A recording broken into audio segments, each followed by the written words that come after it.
Muito boa tarde. Está no ar o programa Falando Com, programa semanal na Diana FM, que vai para o ar todas as quintas-feiras às 18 horas. Esta semana entrevistamos António Saldanha, agricultor, empresário agrícola na zona de Évora. É um dos porta-vozes do Movimento Agricultores de Portugal, na região alentejana. E fazemos esta entrevista com António Saldanha porque, enfim, queremos saber mais sobre o descontentamento dos agricultores.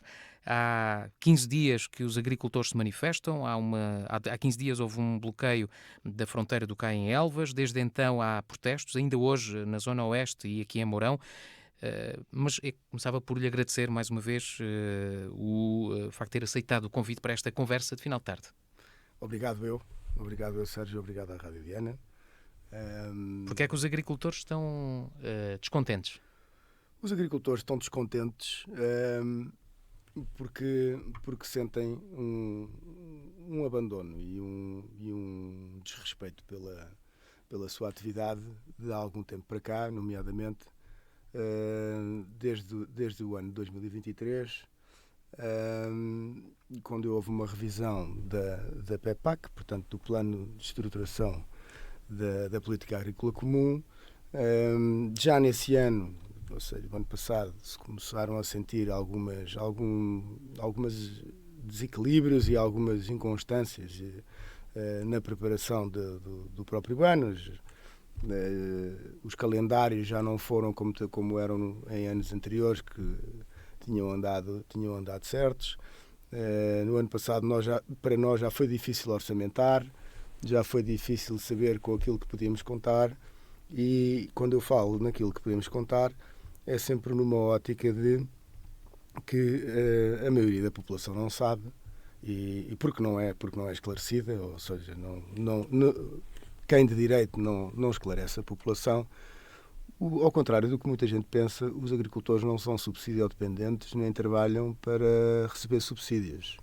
Os agricultores, neste momento, estão encaminhados para uma agricultura verde, uma agricultura ecológica, para estarmos em conformidade com as normativas da Europa, da União Europeia,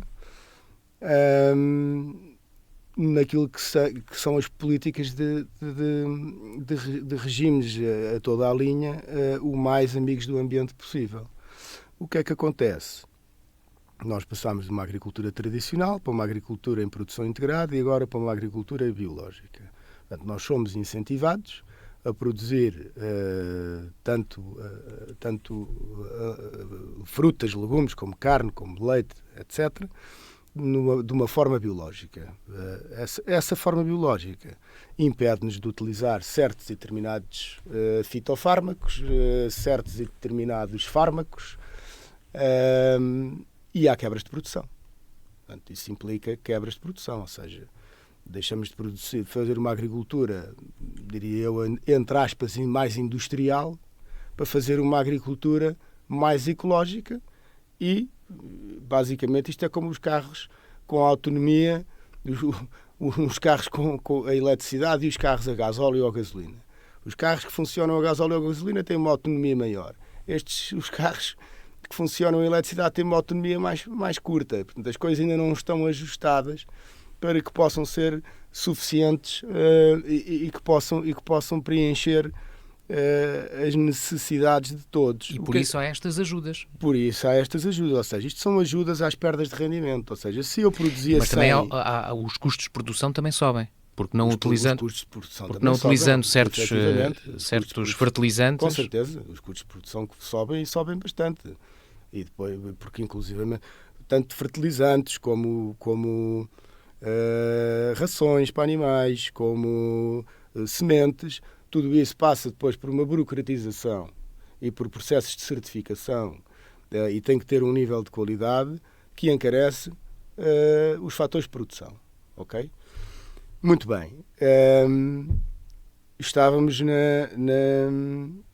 a explicar. Nós o que temos não são subsídios, embora o IFAP assim lhe chame subsídios.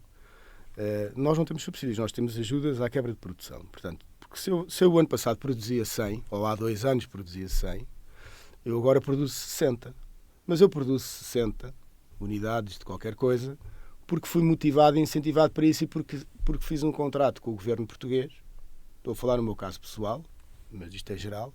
Fiz um contrato com o Estado português em que me comprometi a produzir daquela forma. E que do lado do Estado havia o compromisso E de do ajudar... lado do Estado havia o compromisso de atribuir incentivar a produzir daquela forma, e o incentivo é um incentivo financeiro. E porquê é que esse incentivo é financeiro?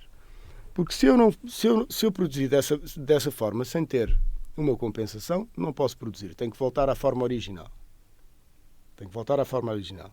Voltando à forma original, não tenho também apoio de qualquer tipo de espécie de apoio.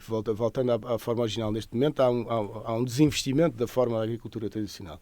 Isto depois é tudo como se costuma dizer em bom português, uma pescadinha de rabo na boca. E o que aconteceu e o que levou os agricultores para a rua com estes protestos foi o anúncio do IFAP, que é o Instituto, no fundo, que faz o pagamento e que gera as candidaturas, não é? do Estado, do Ministério da Agricultura. E, no fundo, o IFAP, já depois dos agricultores avançarem para esses métodos de produção biológica e integrada, já depois disso, e quando estava prestes a fazer os pagamentos, anunciou um corte de 35% e 25%. Exatamente. E foi isso que foi a gota d'água que levou os agricultores para a rua. Houve duas gotas d'água. Havia um calendário de pagamentos que estava a ser cumprido até ao ano 2022, foi cumprido, em que os agricultores recebiam e sabiam que recebiam as suas compensações em determinadas épocas do ano, e todos os anos o último pagamento era feito no último dia útil de dezembro. Este ano fomos avisados de que esse pagamento não iria ser feito em dezembro, que iria ser feito a 25 de janeiro. E no dia 24 de janeiro fomos informados de que ia haver um corte na produção integrada de 25% e na agricultura biológica de 35%. E no dia 25, e depois no dia 24 de janeiro. Dia 25 de janeiro não só houve esses cortes, como os pagamentos foram completamente e totalmente irregulares e a grande parte deles nem sequer foram efetuados. E há aqui, e há várias razões para eles não terem sido efetuados, umas mais justificadas, outras menos justificadas, outras mais, diríamos, mais especulativas, outras menos especulativas, mas o que é facto... A ministra o que disse foi falha de comunicação do IFAP, do diretor do IFAP ou do presidente do IFAP. É culpa da ministra. A senhora ministra não se pode escudar com entidades de quem ela é responsável. Não é? Ela é que tem que ser responsável, mesmo entidades que ela não é responsável direta, se diz respeito à atividade que ela tutela, ela tem que ter essa coordenação numa harmonia perfeita, não é? E eu tive o gosto de ser recebido pela Sra. Ministra da Agricultura na semana passada em Lisboa, com um grupo de agricultores daqui do Alentejo e da Beira, e a verdade é que a Sra. Ministra está completa e totalmente fora da realidade da agricultura, está completa e totalmente fora da estrutura e da forma como se articula todo o processo do Ministério da Agricultura e das entidades inerentes ao Ministério da Agricultura. Portanto, é uma pessoa que não está apta, está absolutamente inapta para estar no cargo em que está, e o resultado está à vista. Mas qual é o balanço que faz dessa reunião? Ficou satisfeito com o que foi dito pelo Governo, pela Ministra? Não, eu fiquei satisfeito com aquilo que este grupo de agricultores foi lá dizer. Porque acho que os agricultores ainda são uma classe com bastante dignidade, não retirando dignidade às outras classes, que são muitas em Portugal, mas os agricultores é a classe laboral que está com os pés no chão, embora umas vezes em cima dos tratores, mas está mais ligada à terra e tem é uma classe ainda muito... tem ainda uma certa ingenuidade, pode-se dizer assim, uma certa nobreza que se vai perdendo à medida em que eu vou usar a palavra, nos vamos civilizando mais. Vamos saindo para as cidades, vamos nos afastando do campo, e o agricultor está ligado à terra, está no campo. Portanto, o agricultor tradicionalmente ainda é aquela pessoa que gosta de dizer as coisas na cara e com frontalidade. Portanto, eu fiquei satisfeito com aquilo que foi dito, não fiquei nada satisfeito com aquilo que ouvi. Porque o que eu ouvi foi diferente do que ouviu quem está em Trás-os-Montes, do que ouviu quem está em Moura. A senhora Ministra uns dias diz uma coisa, outros dias diz outra, uns dias defende-se com as confederações, outros dias defende-se com o IFAP. Bem, mas havia o compromisso, pelo menos da parte da Ministra, de haver esta... No fundo, a Ministra voltou atrás aos cortes que tinham sido anunciados, estes cortes de 35% nos eco-regimes, depois dos protestos, exatamente. Depois dos protestos voltou atrás, anunciou que até final do mês seriam repostos os valores, seriam pagos os valores devidos aos agricultores. Isso não cortes. Sem cortes, exatamente. Cortes. Não vos deixou satisfeitos? A Ministra, nesta reunião voltou a comprometer-se com esse... Não se voltou a comprometer. Inclusive, eu fiz uma pergunta à senhora Ministra. Perguntei-lhe se teria que vender animais para pagar os ordenados dos meus funcionários este mês. Ou se já não seria preciso vender animais para pagar ordenados aos meus funcionários este mês. E a Ministra respondeu-me claramente que não se podia comprometer com essa questão. Ok? E ontem foi anunciado que há um pagamento para 15 de fevereiro, ou seja, existe aqui um de março, né? De março, peço desculpa. Existe aqui um descompromisso total e absoluto, ou seja, nós não sabemos quem é que vai estar a governar a 15 de março. Sabemos que este governo irá estar em gestão a 15 de março, muito bem, mas 15 de março é uma data que não pode de todo... Já há de haver um governo eleito, não é? Já há de haver um governo eleito. Não pode ser aceite a data de 15 de março para coisa nenhuma. Ou seja, nós estamos aqui a falar da sobrevivência de milhares de explorações, estamos aqui a falar da sobrevivência financeira de milhares de agricultores, muitos deles que tiveram que recorrer à banca em processos naturais que existem, em mecanismos financeiros que estão criados nos próprios bancos para fazer o adiantamento do valor das ajudas recebidas. No fundo, para poderem também investir, não é? Para poder investir, para poder programar, para poder planear, para poder gerir. Para poder adiantar valores que se sabe, ou seja, no banco, nestes casos em que os agricultores recorrem à banca, o Estado é o avalista. E há milhares de agricultores que recorreram à banca para fazer esses adiantamentos e ainda não puderam pagar nas datas conformes. No fundo estão em falta com o banco, não é? No fundo e no princípio. Estão em falta com o banco. E o Estado está em falta com o banco. Portanto, o Estado, nesses casos, está em falta com os agricultores e com o banco, sendo avalista. E esse, enfim, segundo o que está a dizer, a Ministra dá o dito por não dito, já está a prolongar o prazo que tinha definido para repor as verbas. Isso vai levar a alguma ação por parte dos agricultores? Por exemplo, aqui no Alentejo estão a organizar-se para fazer algum tipo de protesto? Sérgio, nós estamos nós percebemos no dia 1 de fevereiro que lhe chamámos e o adotámos como o Dia Nacional do Agricultor Independente.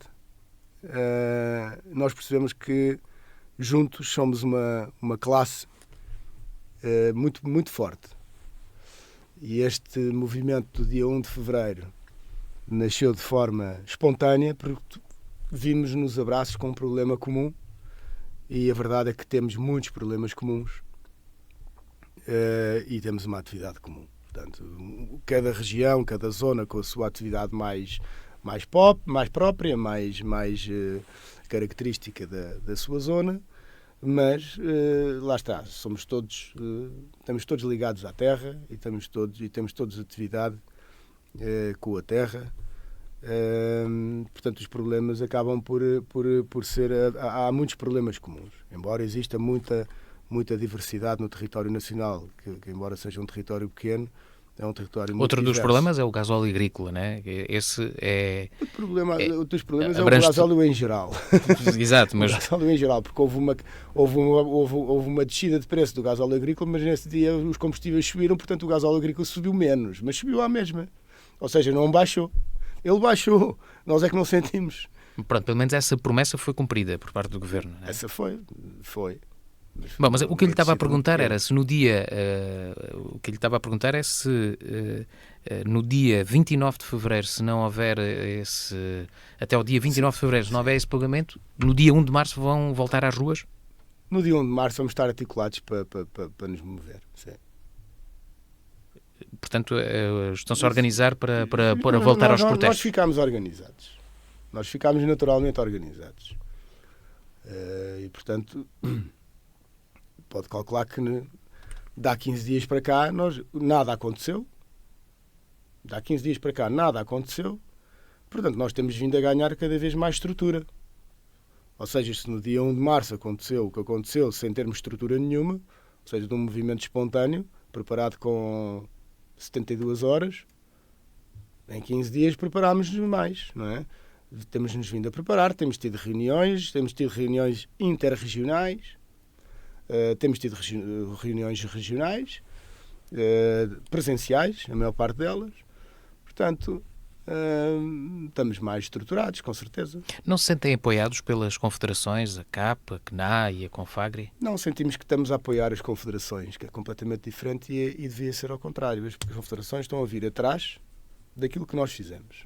As confederações têm um papel de interlocução e de defesa do agricultor junto do governo. Ou seja, a intervenção das confederações seria proteger e defender os interesses comuns, gerais, dos agricultores junto do governo. Acontece que as confederações também têm uma dependência governamental. E como eu sempre ouvi dizer, nunca é bom servir a dois senhores, não é? E, portanto, as confederações andaram aqui adormecidas para um lado e acordadas para o outro. Ou seja, adormeceram para o lado dos agricultores, não avisaram e não informaram os agricultores de informações importantíssimas das suas vidas, que tiveram acesso a essa mesma informação há meses. E agora, depois nós nos termos deparado com os nossos próprios olhos com esta realidade, as confederações decidiram voltar à vida e perceberam, ou lembraram-se que afinal existe um setor agrícola que essas mesmas confederações até deveriam representar e agora então querem representar. Como se diz aqui no nosso Alentejo, são sopas depois do almoço. E isso abre porta à criação de novas organizações do setor, novas associações, por exemplo, este movimento que há pouco disse que foi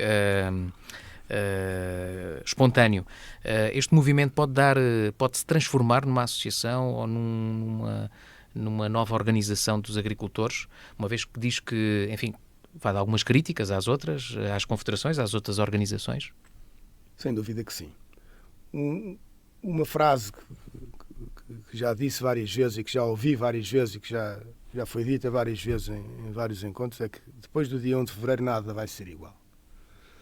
Houve aqui, o dia 1 de fevereiro mudou a atitude do agricultor com as confederações, mudou a atitude do agricultor e a exigência do agricultor com as confederações, mudou a atitude do agricultor com o governo, mudou a atitude do agricultor com a gestão dos governos e, principalmente, eu penso que, apesar de um momento de dificuldade, e foi exatamente por ser num momento de dificuldade, deu muita confiança ao agricultor, a vários níveis.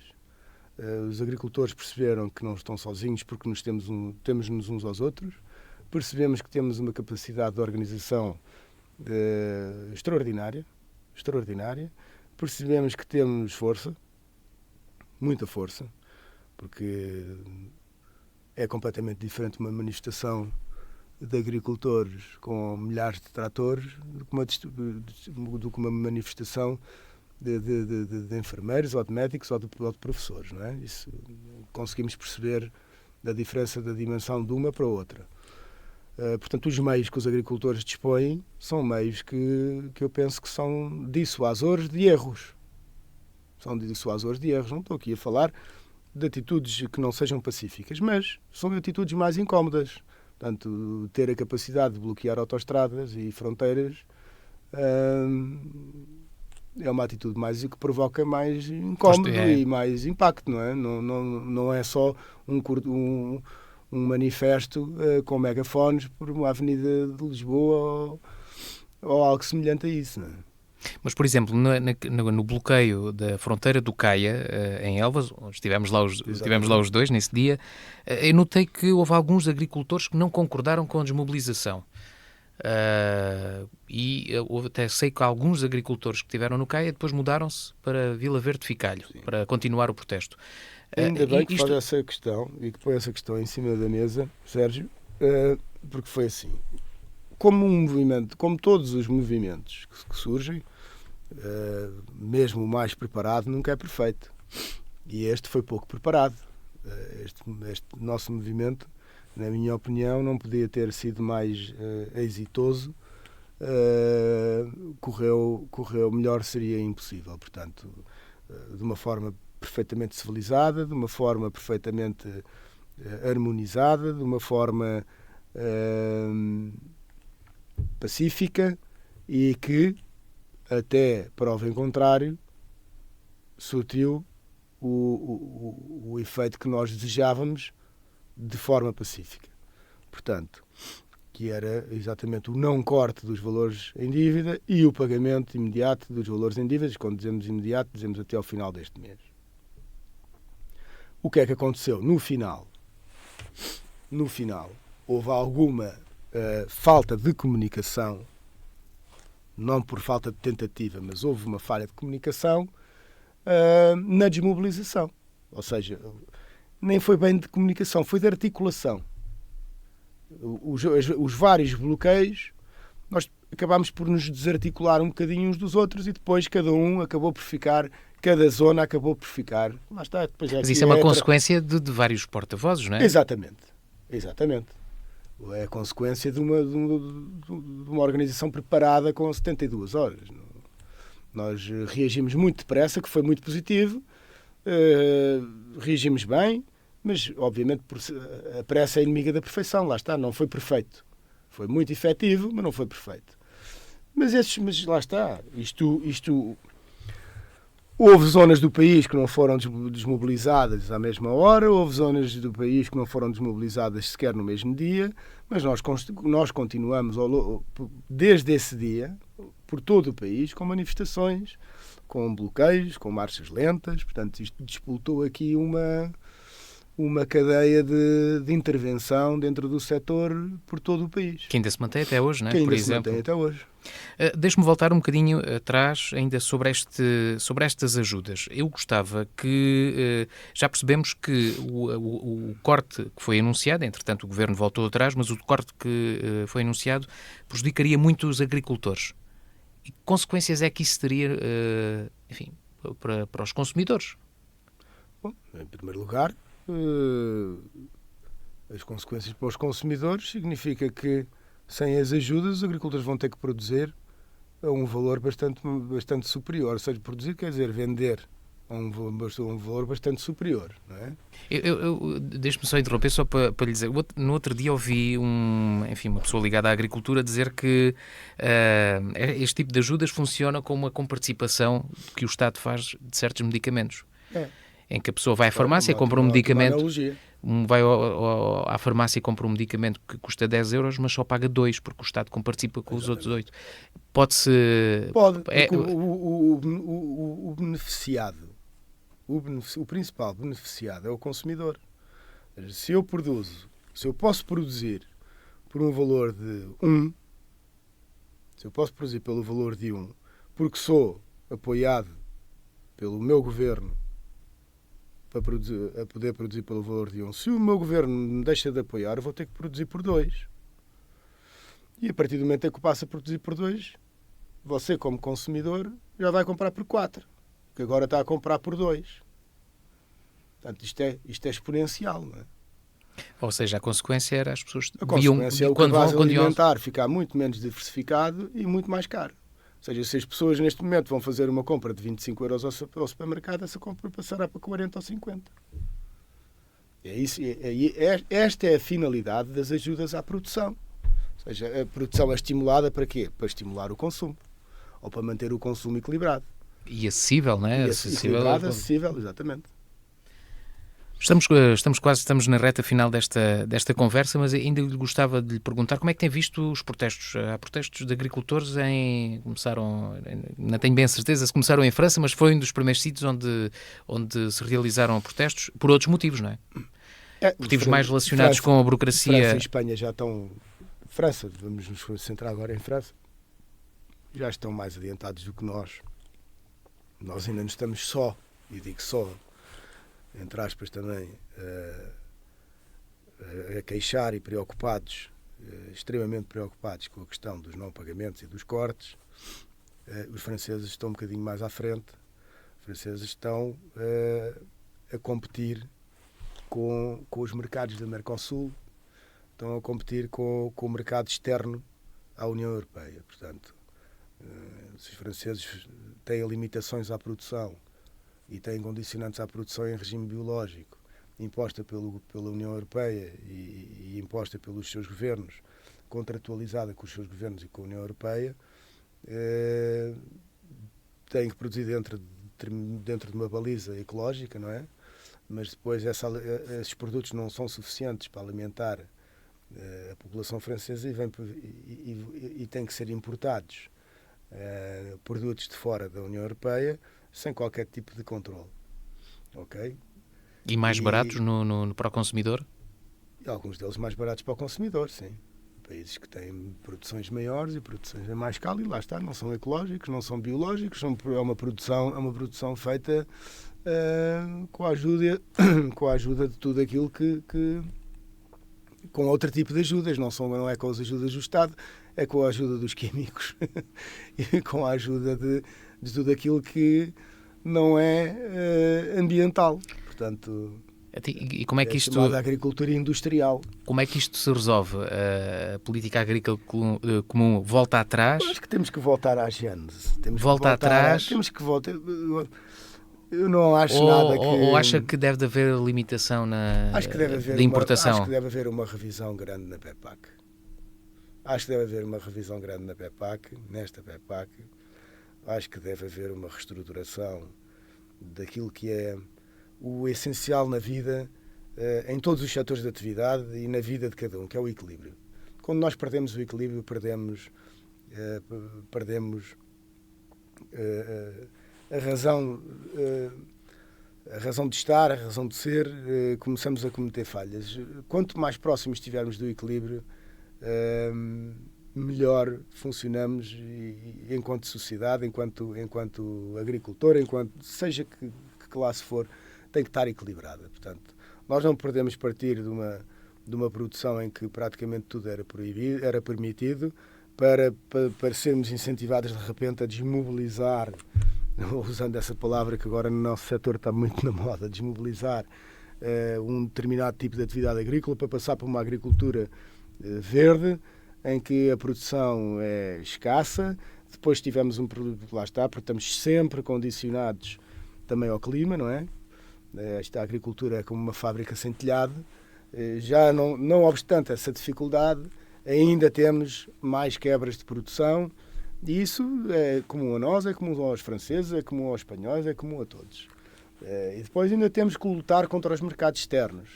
É muito complicado, ou seja, nós estamos muito, muito, muito apertados e tem que haver uma revisão profunda desta situação. Muito bem, chegamos ao fim da nossa conversa. Eu quero lhe agradecer mais uma vez o facto de ter aceitado o convite. Eu, da minha parte e da parte da Diana FM, esperamos ter contribuído para algum esclarecimento, enfim, sobre estas questões relacionadas com a agricultura e o que é que tem provocado estes protestos dos agricultores, e agradeço novamente a disponibilidade. Obrigado. Eu é que agradeço imenso, muito obrigado. Espero ter eu contribuído para esclarecer os ouvintes aqui da nossa zona e onde chega a Rádio Diana, e agradeço imenso. Muito obrigado. Ficamos por aqui, regressamos 2 a 8 dias com um novo convidado. Boa tarde.